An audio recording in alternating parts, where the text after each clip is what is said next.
Puji nama Tuhan. Shalom jemaat dikasih Tuhan. Shalom. Shalom. Pagi hari ini kita bersyukur kepada Tuhan, amin. Dalam perayaan ibadah kenaikan Tuhan Yesus, kita percaya Tuhan akan mencurahkan rohnya dalam kehidupan kita, keluarga kita, bahkan dalam setiap hal yang kita kerjakan, amin. Mari Bapak Ibu dikasih Tuhan, sebelum kita mulai ibadah kita satukan hati, kita mau berdoa. Kami bersyukur Tuhan pagi hari ini buat kebaikan-Mu dalam kehidupan kami Bapa. Kami sungguh bersyukur Tuhan atas kasih setia-Mu yang melimpah dalam kehidupan kami Tuhan. Hari ini Tuhan kami bersyukur Engkau naik menyediakan tempat bagi kami Tuhan. Dalam perayaan ini Tuhan kami percaya Tuhan Yesus, Engkau akan mencurahkan Roh Kudus-Mu atas setiap kami Tuhan. Dan Roh Kudus-Mu yang akan menuntun kehidupan kami Bapa dalam setiap langkah kami Tuhan. Bapa, terima kasih buat pagi hari ini. Engkau membuktikan bahwa Engkau Allah yang hidup dan Engkau naik ke surga. Terima kasih Tuhan Yesus, terima kasih Roh Kudus. Biarlah setiap pujian kami Tuhan naikkan pagi-Mu pada pagi hari ini Tuhan Yesus. Dimuliakan nama-Mu Tuhan, ditinggikanlah Engkau atas setiap puji-pujian kami Tuhan Yesus. Setiap kami umat-Mu Tuhan datang dengan sendak, dengan kerendahan hati kami Tuhan. Kami menaikkan syukur kami. Terima kasih Bapa. Terpuji nama-Mu Tuhan pagi hari ini. Di dalam nama Yesus kami berdoa dan mengucap syukur. Haleluya. Amin. Berikan tepuk tangan buat Tuhan Yesus. Haleluya. Tuhan akan mencurahkan rohnya atas kehidupan kita. Amin. Haleluya. Mari kita sama-sama tepuk tangan jemaat yang di Tuhan. Yang di rumah-rumah, bahkan dimanapun kita memuji Tuhan Yesus.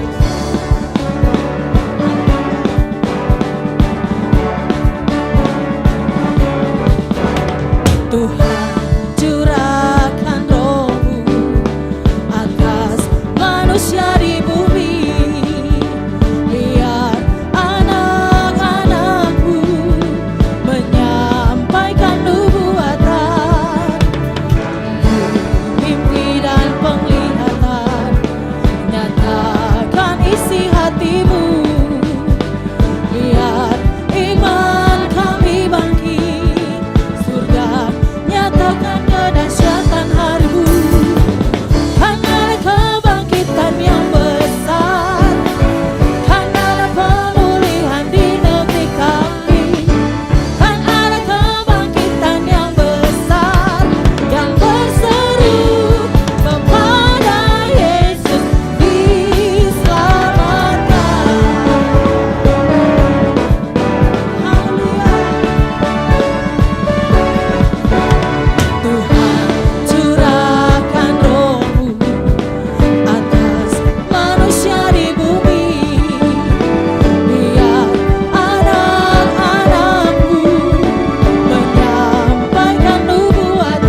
Shalom saudara, pernahkah kita mendengar selentingan ucapan di kalangan orang-orang Kristen yang mengatakan bahwa insan Pentakosta suka ngawang-ngawang atau tidak membumi?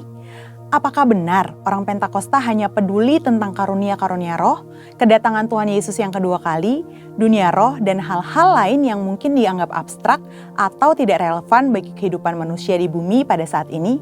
Tentu saja tidak. Insan Pentakosta memang sangat bergantung pada tuntunan Roh Kudus dalam hidupnya sehari-hari. Tapi kita juga membumi dan peduli dengan isu-isu global loh. Mari kita bahas hal ini dari sudut pandang firman Tuhan dalam Voice of Pentecost kali ini.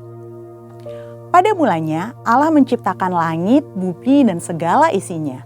Kemudian Allah membentuk manusia dari debu tanah sesuai dengan gambar dan rupanya sendiri.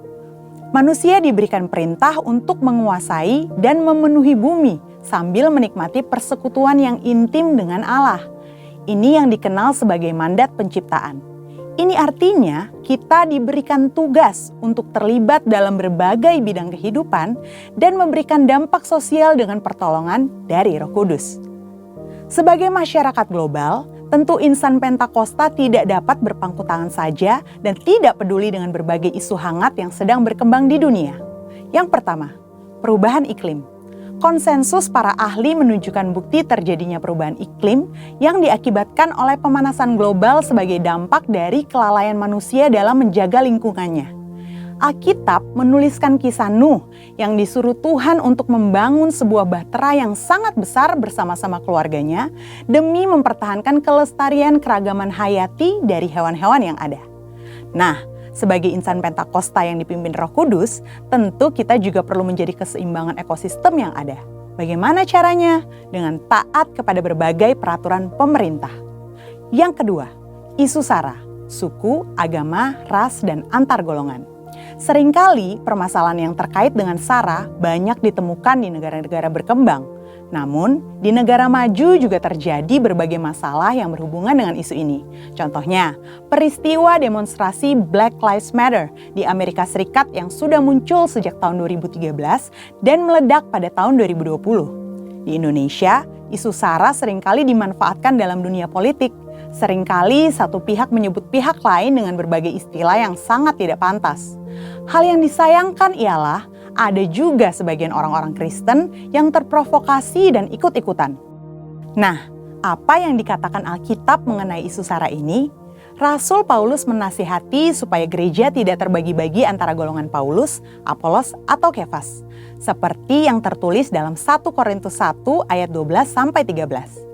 Selain itu, dalam Yohanes 17 ayat 21-23, Tuhan Yesus sendiri mendoakan para murid saat di Taman Getsemani supaya mereka menjadi satu. Di sini terlihat bahwa Allah berkenan kepada kesatuan dan bukan perpecahan akibat isu SARA. Di era Pentakosta ketiga ini, Roh Kudus yang dicurahkan secara dahsyat justru akan meruntuhkan berbagai benteng SARA. Dalam kitab Kisah Para Rasul, kita dapat melihat bagaimana Roh Kudus dicurahkan pertama-tama kepada orang-orang Yahudi, tetapi kemudian kepada orang-orang bukan Yahudi. Hal ini terjadi sehingga semua orang dari berbagai suku, kaum, dan bahasa bisa mendengar pemberitaan Injil Yesus Kristus dan percaya kepadanya. Salah satu bukti nyata bahwa insan Pentakosta menentang isu SARA adalah adanya Pentecostal World Fellowship atau PWF, di mana gereja-gereja Pentakosta di seluruh dunia dari berbagai suku dan golongan yang berbeda bergabung dalam satu misi untuk menyatukan dan memobilisasi keluarga-keluarga yang dipenuhi oleh Roh Kudus dalam rangka menyelesaikan amanat agung Yesus Kristus. Gereja kita, GBI Jalan Jenderal Gatot Subroto, juga menjadi anggotanya. Sebagai insan Pentakosta, setidaknya kita dapat melakukan hal-hal ini untuk mengatasi isu SARA yang banyak beredar. Pertama, kita harus hidup dipenuhi dengan Roh Kudus sehingga kita tidak mudah terprovokasi dengan berita-berita yang ada di media sosial. Kedua, fokus pada kehendak Allah pada zaman ini, yaitu penyelesaian amanat agung Tuhan Yesus supaya menjadi murid Tuhan Yesus. Dari pemaparan kedua hal tadi, dapat dipahami bahwa kita sebagai insan Pentakosta perlu peduli dan turut serta berperan aktif dalam mengatasi isu-isu sosial kontemporer yang berkembang di masyarakat kita, baik secara lokal maupun secara global. Insan Pentakosta dipanggil Tuhan untuk menjadi garam dan terang yang memberi dampak bagi dunia. Kiranya Roh Kudus memberikan paradigma yang baru dalam memandang dan terlibat dalam penyelesaian isu-isu sosial yang berkembang di masyarakat, dan kuasa untuk kita dapat berkontribusi dalam penyelesaiannya. Untuk penjelasan lebih lengkap dari tim teologi kami, silakan klik link yang ada di atas atau scan QR Code yang tersedia. Tuhan Yesus memberkati.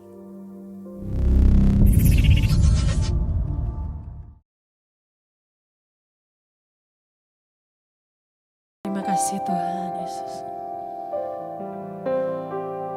Terima kasih buat kebaikan-Mu Tuhan. Terima kasih buat roh-Mu yang manis. Terima kasih Tuhan. Haleluya Yesus. Ya Roh Kudus, ku haus padamu.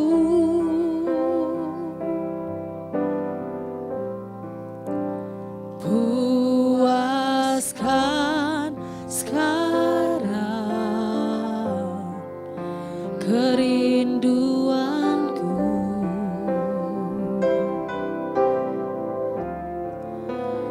Ya Roh Kudus, Kau menuntunku.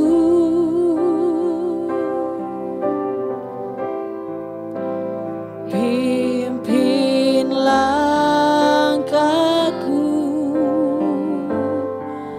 ku taat selalu. Nyatakan kemuliaan-Mu Tuhan. Nyatakan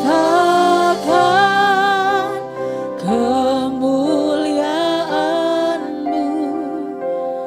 di tempat ini ya Tuhan Allahku. Beriku belas kasihan-Mu.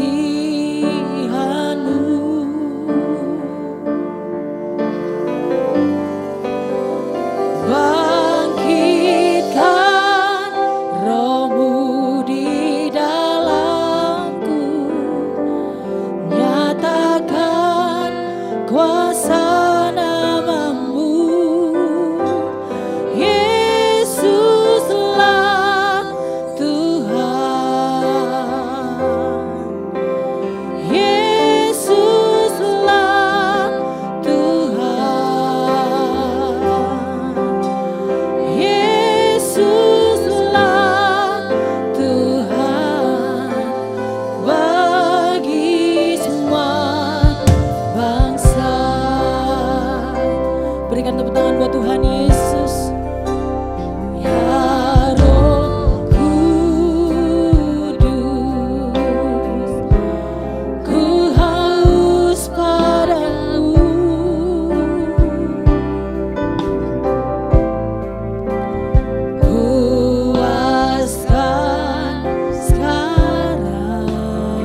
kasih Tuhan. Terima kasih Roh Kudus.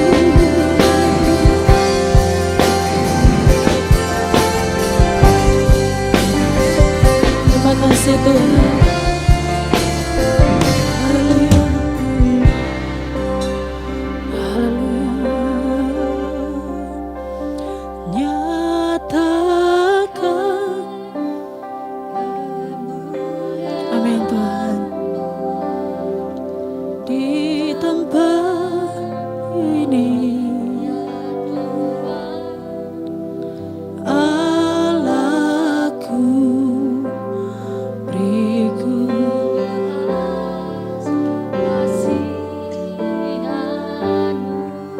biarlah bangkitkan roh kami ya Tuhan. Yes. Amin. Nyatakan kuasa namamu,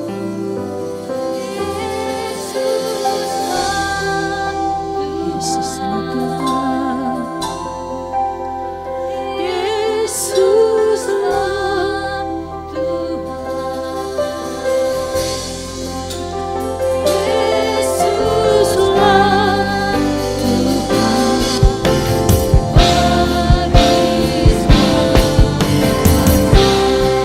mari angkat tanganmu katakan,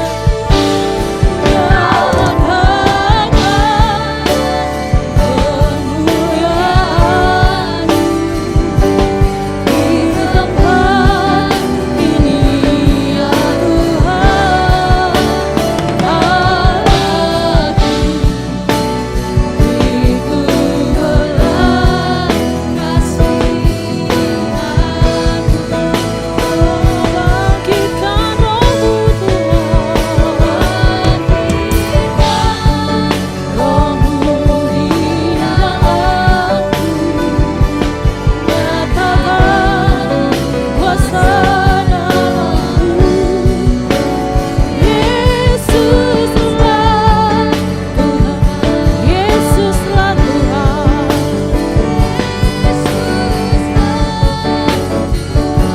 Yesuslah Tuhan,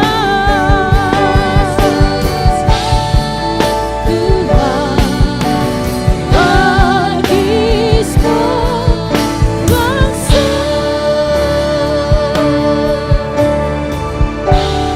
Berikan tepuk tangan buat Tuhan Yesus. Sorakan haleluya. Terima kasih Tuhan. Haleluya.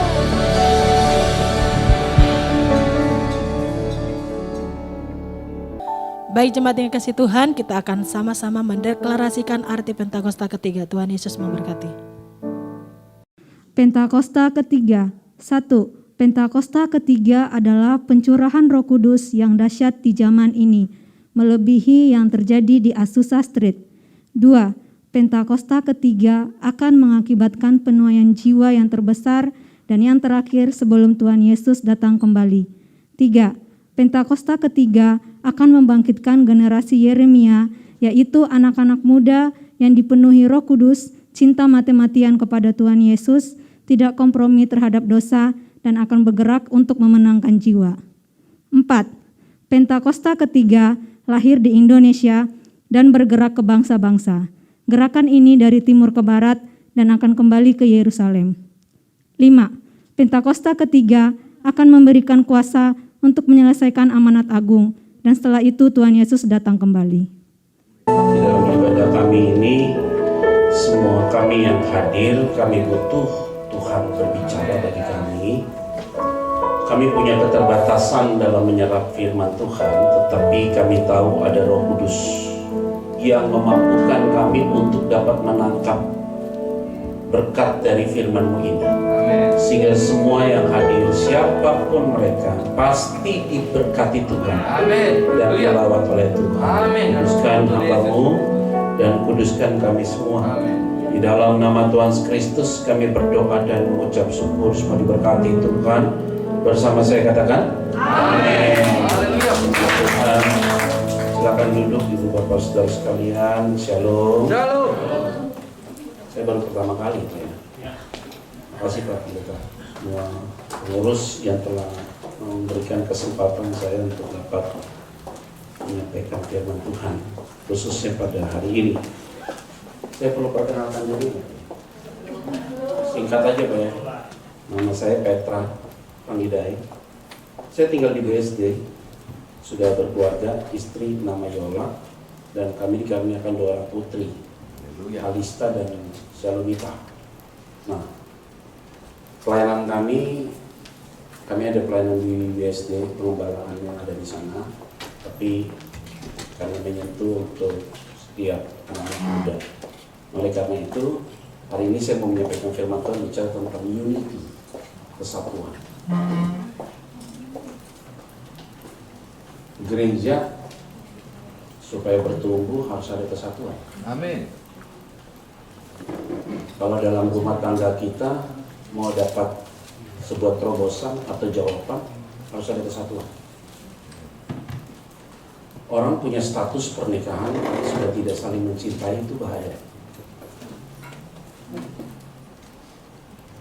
Kelihatannya bersama tapi hatinya nggak bersama, itu susah. Kita dalam gerejanya semua begitu kok.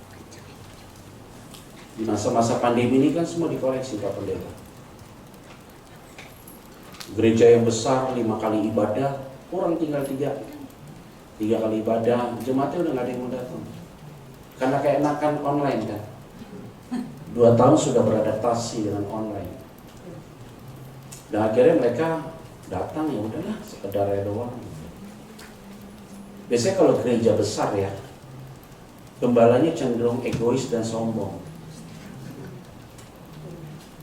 Jadi ya, karena dia ngerasa apa? Kalau berkurang, dia pikir untungnya berkurang.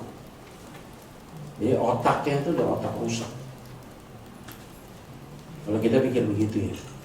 Nah, hari ini kita mau bicara tentang unity, sebenarnya lebih ngebangun kepada aspek rohaninya sebenarnya. Nah, ini yang perlu kita bahas. Coba yuk kita buka kitab langsung aja. Markus 2 ayat 1-12.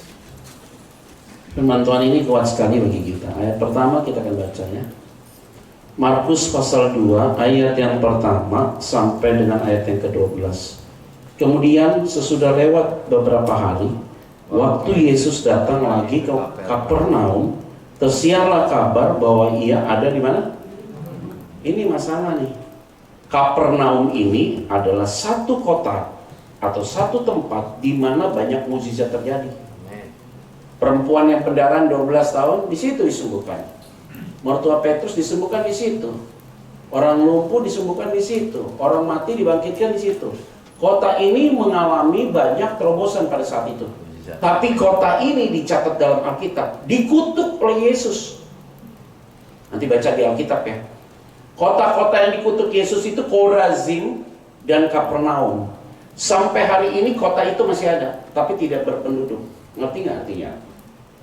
Itu kenapa orang kejar kesembuhan fisik, tapi tidak mengalami pemulihan jiwa.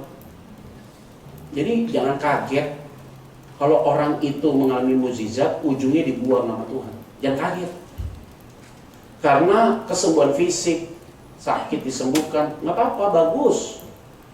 Terus kemudian kita dapat berkat, itu bagus juga. Tapi iblis bisa kerjakan itu semua. Coba apa yang iblis nggak bisa kerjakan? Orang sakit disembuhkan bisa. Masih ingat nggak tulah di Mesir? Lempar tongkat jadi ular, mereka bisa lakukan itu. Air menjadi darah, mereka bisa lakukan itu. Apa yang bisa dikerjakan Tuhan dalam aspek mukjizat yang kayak gitu, iblis bisa kerjakan. Mau bilang harta, udah pernah kok. Ketika Yesus berpuasa 40 hari 40 malam, iblis bawa dia naik ke atas, bilang apa? Seluruh dunia ini bisa saya kasih sama kamu asal kamu menyembah aku. Artinya dia bisa kasih dunia ini buat kita. Makanya saya nggak kaget melihat orang kaya, tapi orang yang diberkati Tuhan sedikit. Orang kaya belum tentu diberkati Tuhan. Karena banyak orang kaya, tapi hatinya busuk. Banyak orang kaya, tapi hatinya belum ada Kristus. Banyak orang kaya, gelisahnya banyak. Banyak orang yang punya segalanya, mobilnya mewah, private jet, punya apa segala macam, tapi hatinya kosong. Untuk apa? Dia Pak lebih baik nggak punya uang. Ya susah juga nggak punya uang. Tapi ukurannya nggak di situ kan. Ukurannya itu ada damai ya, Ibu ya, Bapak ya. Ada damai ya. Nah ini kita sentuhannya hati nih sebenarnya. Nah, kalau kita hatinya damai itu nggak bisa diberikan oleh iblis. Iblis itu tidak menciptakan hati kita damai. Iblis itu membuat hati kita gelisah, takut, cemas, khawatir. Tapi kalau Tuhan tuh buat kita hati damai. Walaupun kita hanya makan nasi panas, ikan teri atau ikan asin, apapun itu, mau tahu tempe, ya hati tenang ya. Oke ya. Lebih baik makan, kan gak benar nggak? Untuk apa engkau makan dengan daging tapi penuh dengan perbantahan? Benar nggak? Iya. Lebih baik makan sama pete, hatinya damai. Sambal terasi, ikan asin, mantap banget tuh kelihatannya. Pakai lalapan lagi ya. Wah, itu enak banget ya. Nasi panas, lalapan, sambal terasi, ada ikan asin, pete. Waduh, keren banget. Ngomong gini aja rasa kayaknya bahaya, jatuh dalam dosa nih kelihatannya. Tidak, menikmati. Kalau kita makan dengan pengucapan syukur, lebih baik makan dengan sekerat roti disertai dengan hati yang bersih. Ya nggak tahu apa, kita makan ribut. Orang tuh ributin masalah apa yang dia makan kan. Padahal apa yang masuk ke dalam mulutmu turun ke perut, buang ke jamban. Itu yang ngomong Alkitab. Yang masuk ke dalam mulutmu itu tidak menajiskan, tapi yang keluar dari hatimu itu yang menajiskan. Amsal 4:23, Markus 7:21-23. Pusat rusak hidup kita apa? Hati deh. Makanya orang bilang ngomong bahasa kasar, ini bukan dari hatiku, bohong. Karena otaknya dan hatinya sudah rusak. Kalau orang hatinya benar, ngomongnya pasti benar. Makanya Tuhan bilang apa? Udah deh, gak penting itu semua. Kamu tuh seperti kuburan yang menganga. Kelihatannya bersih tapi tulang belulang. Benar gak? Amin. Jadi hari ini yang paling penting adalah jiwa kita dipulihkan dulu. Amin. Udah aman. Kalau jiwa dipulihkan, Yesus datang diangkat semua. Amin. Mau gemuk tetap diangkat, tenang. Nggak ada overweight, tenang. Malaikat lebih hebat dari kita. Saya ngomong gini, ada satu ibu datang sama saya. Pak Petra, saya yakin Pak, sebelum malaikat angkat saya sudah diangkat duluan. Sama siapa Bu yang angkat ibu? Udah pokoknya nikmati aja lah. Hari ini ingat baik-baik. Bersyukur kita ada di tempat ini semua kami. Nggak ada yang lain. Ayat 2 ya kita baca. 1, 2, 3 ya. Maka datanglah orang-orang berkerumun sehingga tidak ada lagi tempat, bahkan dibuka pintu pun tidak, sementara ia memberitakan firman kepada mereka. Benar nggak? Di luar parkiran full, masuk ke bawah full, di dalam full. Begitu banyak orang berkerumun. Kenapa? Karena Yesus sampaikan firman. Kalau mimbar ini ngomongnya firman, nggak mungkin ditinggalkan jemaat. Amin. Nah, ayo kasih tau sama saya. Di Indonesia, gereja-gereja menitik beratkan dengan hal-hal yang spektakuler. Habis tuh gereja, leduk. Tapi gereja yang kuat masalah pengajaran firman tidak akan pernah ditinggalkan. Amin. Amin. Memang sih nggak ekstrim, plek enggak sih. Tapi jemaatnya punya kaki yang kuat. Nggak goyah, nggak goyah. Beda saudara. Kita kasih makan anak kita dengan high quality tanpa micin. Terus kemudian kita bawa dia makan di restoran lain. Rasanya kok beda ya Mami ya? Bener kan? Iya. Lidahnya itu udah beda. Kalau makanannya udah bergizi, dapatnya nggak bergizi, itu biasa banget. Jadi kita bersyukur untuk kebaikan Tuhan ya. Amin. Dia terlalu baik ya buat saudara dan saya. Amin. Firman aja disampaikan deh. Sini enggak. Saya nggak pernah 26 tahun saya melayani Tuhan. Nggak pernah saya khotbah pribadi. Ini saya capek banget nggak sih khotbah begitu?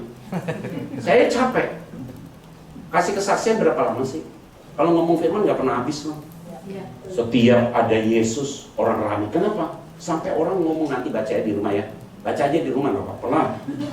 Dan sekarang waktunya terbatas. Nanti baca di rumah Matius pasal 8 itu firman Tuhan bilang apa? Di ayat-ayat terakhir ya. Kesan pendengar.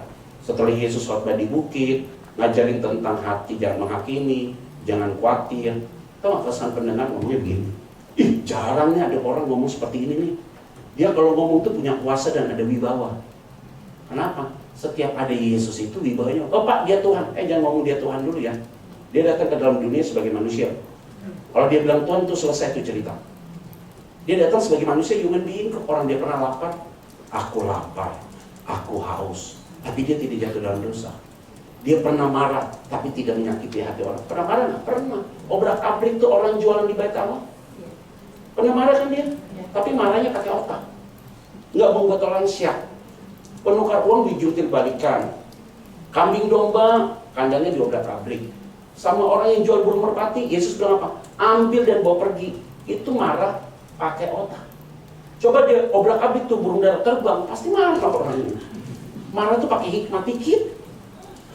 Jangan semua orang marah itu langsung to the point. Hati-hati loh, orang bisa sakit hati loh. Orang sakit hati bisa bunuh-bunuh. Saya nggak mau ngomongin gitu, malas. Udah capek basi tuh omongan. Norak kampungan. Norak lah kampungan tuh. Orang-orang sorry ya, bahasa saya agak kurang baik ya. Brengsek tuh manusia. Mungkin malu aja orang Kristen. Udah, malas gue. Begitu mungkin orang. Ayat 3 yuk, baca yuk.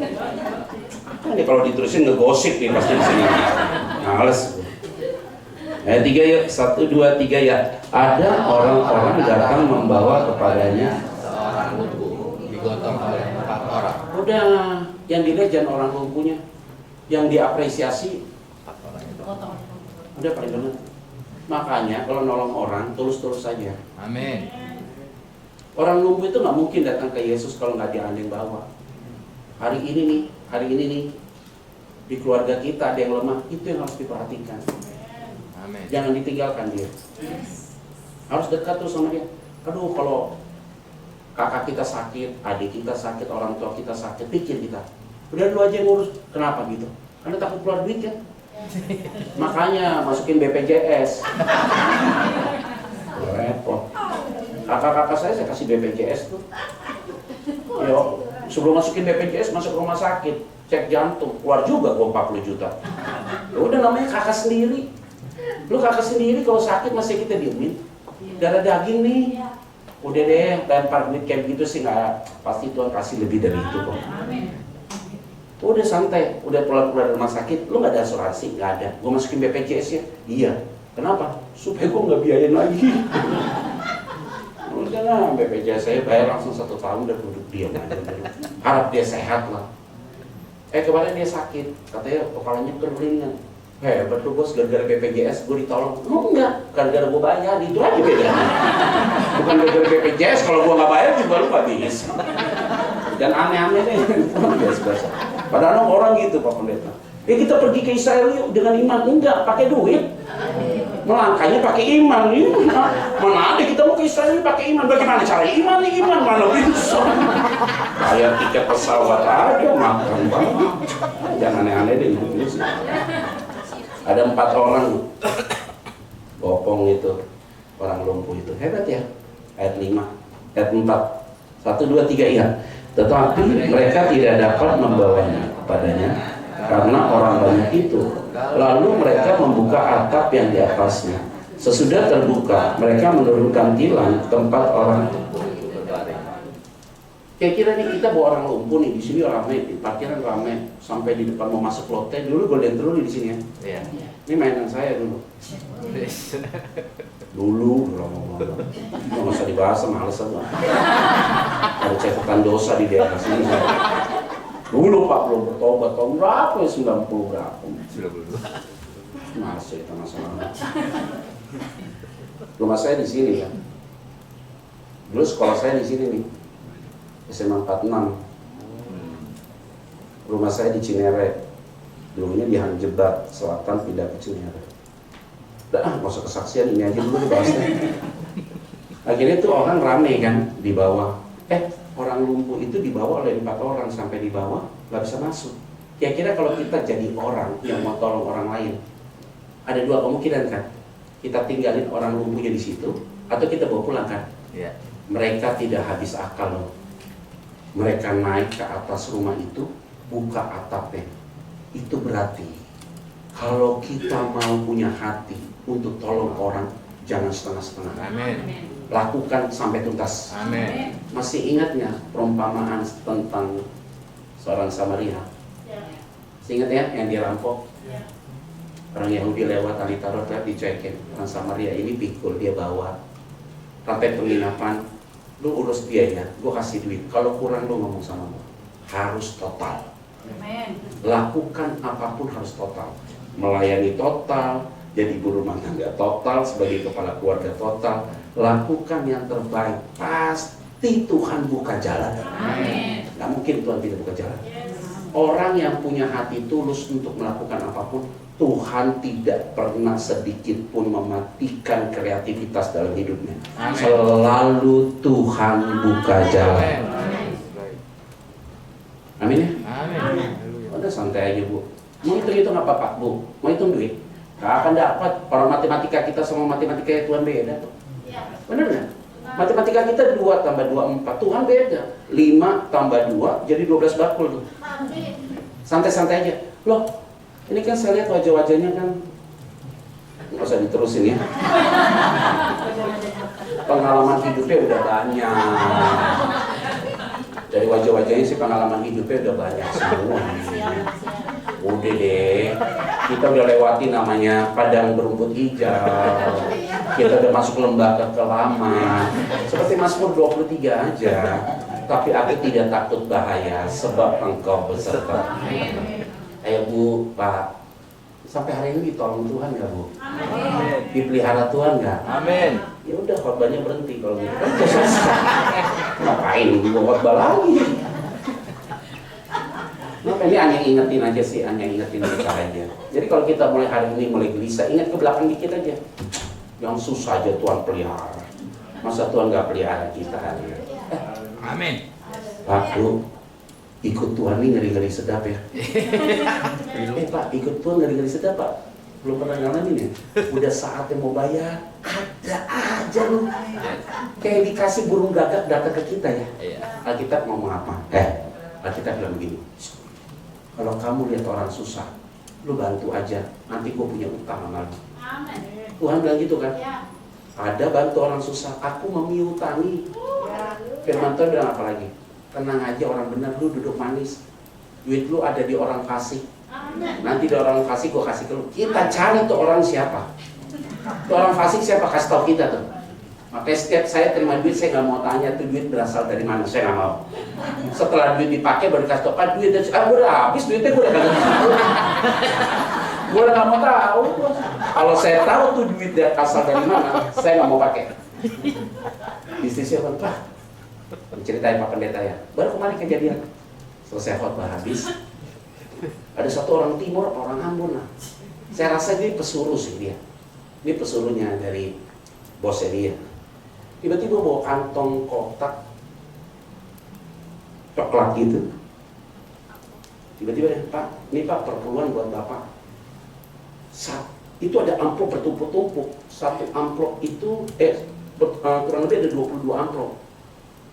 Satu amplop itu, saya kan udah hafal 26 tahun lah, ini kan udah tahu. Ini berapa, ini berapa. Itu udah tahu. Gua hafal banget dari panjang lebar. Kalau lebar panjang, oh ini 50. Kalau ini agak tipis, kayaknya cepet. Udah hafal, udah hafal. Oh kayak gitu sih. Pegang dikit, udah tahu, udah ngerti.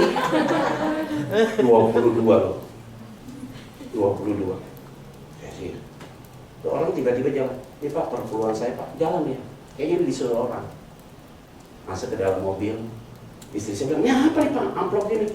Lu buka satu, jangan buka semua. Saya bilang ke istrinya, lu buka satu, lu jangan buka semua. Panggil bendahara gereja ke rumah, kita hitung bareng. Satu aja lu buka.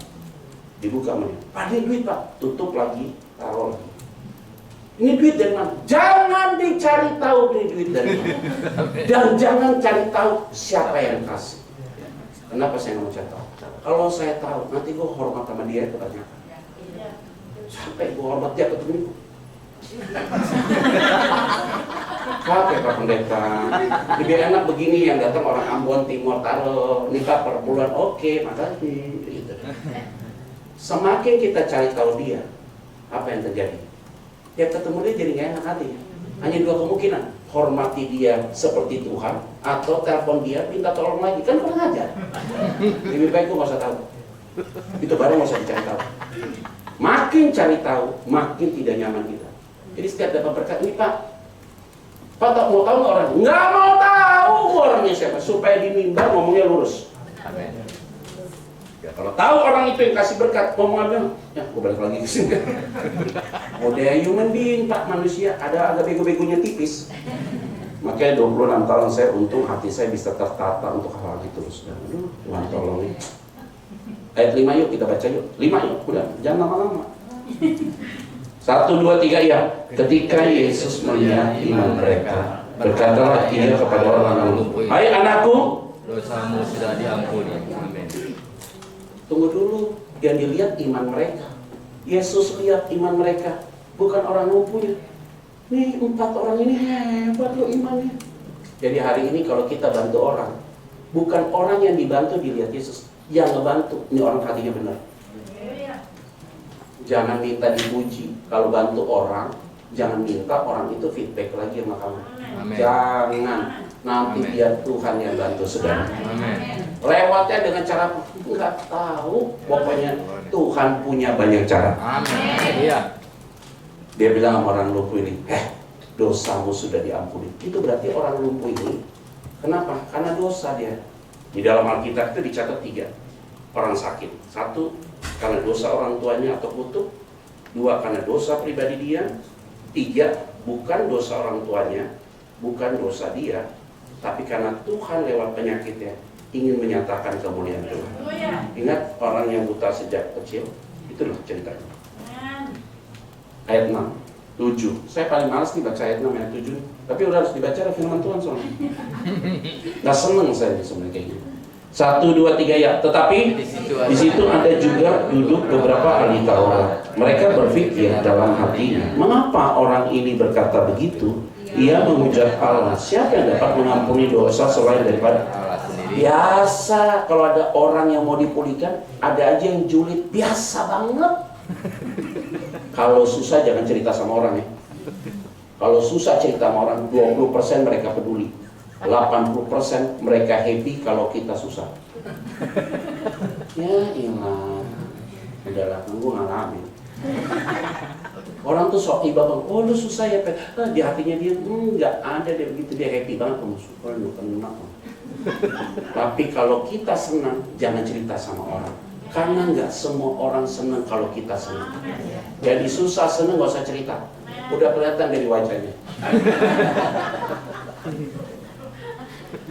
Ya saya bilang ya, sejak khotbah selalu jemaat pakai masker kan kita nggak bisa tahu.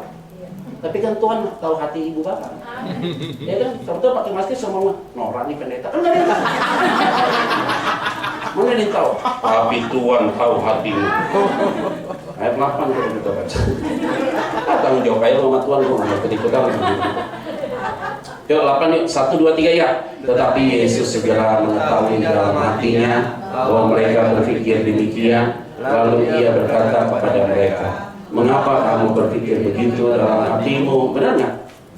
Padahal mereka baru tanya dalam hati. Yesus bilang, kenapa sih lu ngomong begitu? Bayangin saudara, kalau saya tahu isi hati kita, tiba-tiba saya ngomong, ih kaki itu pendeta tahu dari mana ya? Benar nggak? Sering sekali ketika kita khotbah, saudara datang gereja, saudara rasa bahwa pendeta itu tahu masalahmu. Padahal saya nggak tahu kan. Tapi kenapa? Kok tuh pendeta dari tadi ceritanya kayak dia tahu masalah saya? Saya nggak pernah tahu hatimu. Orang hati istri saya aja saya nggak tahu. Hatinya Tuhan yang taruh perkataannya di mulut saya. Amin. Untuk saudara. Amin. Dan hari ini Tuhan tahu siapa kita. Haleluya. Udah santai aja. Makanya Alkitab bilang apa? Nanti baca di rumah ya. Bacanya di rumah. Semua bacanya di rumah. Makanya baca Alkitab dong, pusing nih gue. Kalau kan ngomong nggak nyambung-nyambung, repot. Rajin-rajin baca Alkitab ya, rajin-rajin baca Alkitab. Supaya kalau pendeta ngomong tuh ini bener apa bohong sih, gitu bahasanya. Nanti baca ya Yeremia 29 ayat 10 dibilang apa? Berdoa, Tuhan dengar. Cari Tuhan, kamu bertemu. Kalimatnya apa? Kamu baru bertanya saja dalam hatimu, Tuhan datang menemui engkau. Jadi ini hari ini kita cuma ngomong, tuh pendeta diberkati. Oh pulang pasti diberkati. Amin. Udah terus ayat 9. Ayat 9, 1, 2, 3, ya. Manakah lebih mudah mengatakan kepada orang lumpuh ini, dosamu sudah diampuni, atau Mengatakan bangunlah, bangunlah, angkatlah. kamu dan berjalan. Tanda tanya, bacanya gitu, tanda tanya. Waktu dibilang tanda tanya begitu, itu berarti dia mau kasih tahu apa? Nggak ada jawaban. Ayo coba tanya, mana lebih mudah, dosamu diampuni apa berjalan angkat tilammu? Tanda tanya. Dia kasih tahu ke mereka, terjebak lo hari ini. Kadang-kadang tuh Yesus dikerjain loh Pak. Saat itu ada perempuan berzina, masih ingat gak? Baca lagi di rumah ya, Yohanes 8. Capek deh udah. Perempuan berzina dibawa ke Yesus. Mereka bilang begini, Yesus, menurut hukum Taurat nih, orang perempuan ini dilempar pakai batu. Kalau saat itu Yesus lempar pakai batu, langsung dipenjara. Kenapa? Karena pada saat itu di bawah pemerintahan Romawi. Dia selesai. Dan pemerintahan Romawi, kalau ada orang ketahuan berzina, tidak boleh dilempar batu. Kenapa? Kalau dilempar batu, dia lawan hukum Romawi. Tapi kalau dia tidak lempar batu, dia akan disisihkan dalam pergaulan orang Yahudi. Karena dalam Taurat nggak bisa. Yesus tahu gue dijebak nih kayaknya. Gue lempar kena, nggak lempar kena. Yesus kalimatnya, siapa yang tidak berdosa, lempar batu kepada perempuan ini. Dia duduk lagi. Semua kaget. Ya, kata bahasa deh kan. Yang ada tuh bapak-bapak mau lempar. Ya, tadi malam gue baru main sama dia lagi. Gitu loh, otak hebat ya. Ikut Tuhan begini. 10 yuk, 11 baca yuk. 1, 2, 3 ya, ayat 10, 11. Tetapi supaya kamu tahu bahwa di dunia ini anak manusia berkuasa mengampuni dosa. Berkatalah ia kepada orang lumpuh itu, kepadamu kukatakan, bangunlah. Dan keren, ini baru keren. Bangunlah, angkatlah tilammu, bawa pulang ke rumahmu. Harusnya Yesus ngomongnya, bangunlah, angkatlah tilammu, kasih ke 4 orang itu. Karena 4 orang yang bawa tilam. Ada nggak ceritanya 4 orang lagi? Selesai. Jadi dikasih tahu sih buat kita. Kita tolong orang, jangan mencuri kemuliaan Tuhan. Amin. Tuh lihat tuh, dia tuh bisa disembuhkan. Dia bisa usahanya maju. Anak kayak monyet tuh. Dan aneh-aneh lu jadi orang biasa aja, jangan berlebih. Santai-santai aja, jangan aneh lah jadi orang biasa aja. Karena gua kok kepret juga gitu. Males banget lihat orang kayak gitu. Kamu tahu kan di mimbar ini dari mana? Nggak tahu kan? Dari kayu. Capek. Kalau orang udah mulai kayak gitu Pak Pendeta, kalau kita lagi orang kayak gitu, ini speaker dari saya, lu nggak usah banyak ngomong, lu bongkar lagi, lu bawa pulang deh ke rumah. Itu sih barang capek punya, ngadepin orang kayak gitu, lu capek. Saya nggak usah kita buat. Kita ini pelayanan udah penuh dengan intrik. Di dalam pelayanan rohani itu lebih jahat loh, kecuali di GBI Golden. Ini kata penghiburan, bukan pernyataan tegas. Kan tahu kalian aja lah udah tergantung kan kalian masing-masing aja. Gua sih pulang habis ini selesai. Ya enak jadi pengkhotbah tamu, selesai khotbah lempar bom pulang. Selesai. Ayat 12 sih kita baca yuk. 1, 2, 3 ya. Dan orang itu pun bangun, segera mengangkat tempat tidurnya dan pergi keluar di hadapan orang-orang itu, sehingga mereka semua takjub, lalu memuliakan Allah. Katanya apa? Yang begini belum pernah gua lihat, gitu ngomongnya. Yang begini gitu ngomongnya. Dia angkat tempat tidurnya, dia bangun, dia angkat tempat tidur, keren. Setelah dia ditolong, jangan tergantung sama orang dong. Tempat tidurnya dia angkat sendiri, dia nggak lempar sama empat, angkat dong tempat tidurnya. Gak ada, dia angkat tempat tidurnya, dia jalan, dia bawa pulang. Orang kalau sudah ditolong, bebannya ringan, bebannya lu harus bawa dong.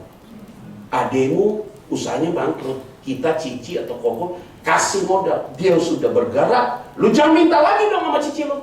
Jangan minta lagi sama Bapak lu. Gue udah kasih umpan kok, lu jalan aja udah. Selesai. Semua orang di situ takjub dan mempermuliakan Tuhan. Kalau Tuhan yang sembuhkan orang itu, dampaknya adalah ke semua orang mempermuliakan Tuhan. God to be glory. Tuhan dipermuliakan. Dan akhirnya mereka bilang apa? Yang begini. Ulang dong, ulang. 1, 2, 3 ya. Yang begini. Belum pernah gue lihat pendeta model aneh begini ya. Harus begitu. Jadi tema kita apa hari ini? Yang begini. Masalah obat tuh semua loh. Ini keringetan gue ya, agak koslet dikit tuh. Yang begini nih nggak pernah kita lihat. Harus begitu tuh. Jadi setiap pulang khotbah turun ke bawah, gak pernah gue dengar kayak gini. Pulang, gak pernah gue kayak gini. Kenapa? Aneh ya kayaknya orangnya. Yang bagian ini belum pernah kita lihat. Kenapa? Karena lihat perbuatan Tuhan yang ajaib. Amin. Ada amin? Amin. Ini Bapak menikmati ya persekutuan dengan Tuhan. Ada unity lah, 4 orang ada unity, lihat kebaikan Tuhan. Jadi beban itu jadi ringan. Ya. Kalau orang lumpuh itu diangkat 2, kasihan capek ya. 1 di depan, 1 di belakang, berat ya. Oglek tuh. Mengangkat 1 juga nggak bisa. Memang angkat dari tengah taruh di kepala gitu nggak bisa. 4 supaya lebih ringan. Mimbar ini angkat sendiri gak enak ya. Harus ada 1 orang di sini, 1 di sini, 1 di sini, 1. Jadi ringan ya. Iya. Meja ini diangkat 6 orang lah, 1, 2, 3, 4, 5, 6. Jadi ringan ya. Coba angkat sendiri. Turun itu semua. Tapi kalau diangkat 6 jadi ringan. Hari ini bertolong-tolonglah untuk menanggung beban itu, supaya hidupmu ada dalam berkat Tuhan. Selamat hari Minggu, Tuhan Yesus memberkati kita semua. Shalom. Yuk kita berdoa, yuk kita berdoa.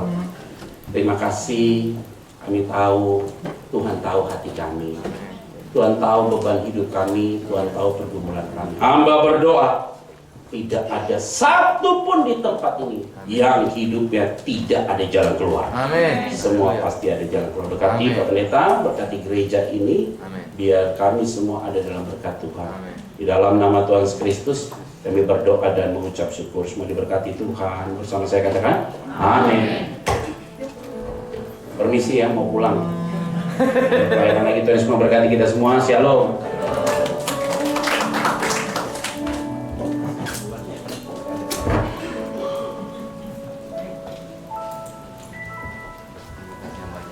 Haleluya.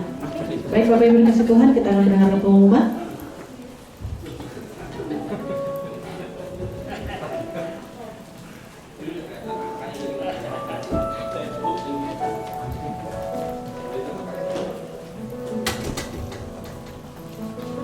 Ya, haleluya. Puji Tuhan, kita sudah mendengar firman Tuhan yang baru disampaikan. Betapa dahsyat firman Tuhan ya buat kita semuanya. Kita sudah diberkati dengan kebenaran firman Tuhan hari ini.